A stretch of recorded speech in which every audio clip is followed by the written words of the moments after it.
Hi, so today I'm going to show you how to make a birthday cake. This is a birthday cake I made for one of my best friend's daughter. She was turning 1.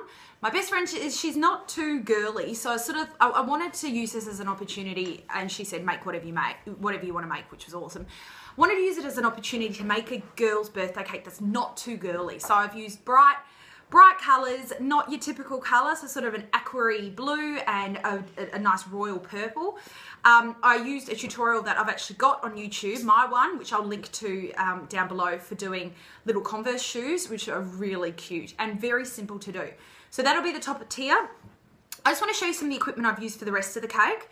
This is my first impressions mold. I use this all the time for borders. This top one here, they are fantastic. They're, you know, a bit more expensive. You can get cheaper ones probably around, but they're just worth the money because the quality is there. And the other ones, I haven't found another brand that works as well. So I just stick to the best brand I can find.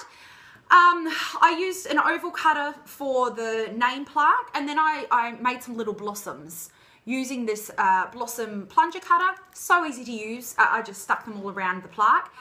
For the name and for the little R on the side of the boots, I've used tappets. Now, I did buy these ages ago. It took me a really long time before I used them.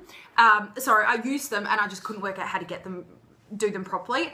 And then I finally worked out you've just got to really add a bit of Tylo to your fondant, roll it out thinly, leave it for a while before you press on your mold, and you can tap it off, or it will just, it's that sort of dry, it's very easy to cut it once you've left the Tylo rolled out thinly and left it for a few minutes.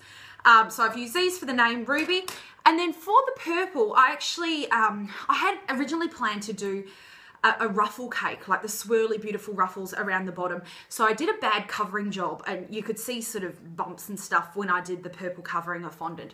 I'll put a photo in so you can see what I mean.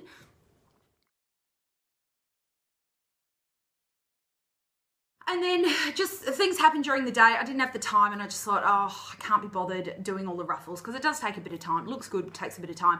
And I thought maybe it might make the cake look a bit too busy. So anyway, I got some cool cutters. This is the cutter that I used. So I think you call this one a damask pattern, or it's sort of a Moroccan style pattern. And I basically just super easy. I've got a bit of a video of what I did. Cut them all out, stuck them on. It was so easy to do. I got this from Not Just Cakes. I got some really cool cutters from this company, chevron cutters. I'll definitely use them in future tutorials. But yeah, this is a cutter that I used. I'm sure you can probably find one somewhere else, but otherwise try Not Just Cakes. Anyway, hope you enjoy. So I need to do something to cover it up. So it just looks a bit neater. So what I've done, I apologise that it's so dark. I have this cutter here. So this is called, I think, damask pattern. And I've just cut a whole heap. I've mixed my purple with Tylo powder so that it hardens. I've cut them out and I've halved some of them. And I'm just simply doing, I'll do it here so you can sort of see in the light. So you can see it sort of fires up, and then I'm sort of using my halves here and then starting a half down the bottom and just doing it with a bit of a gap in between. And that's just going to add a bit of texture, but I didn't want it to be too, I feel like I've got a bit too much on this cake. So I didn't want too much, but I figured that would just at least cover up the bumpy looking fondant job underneath.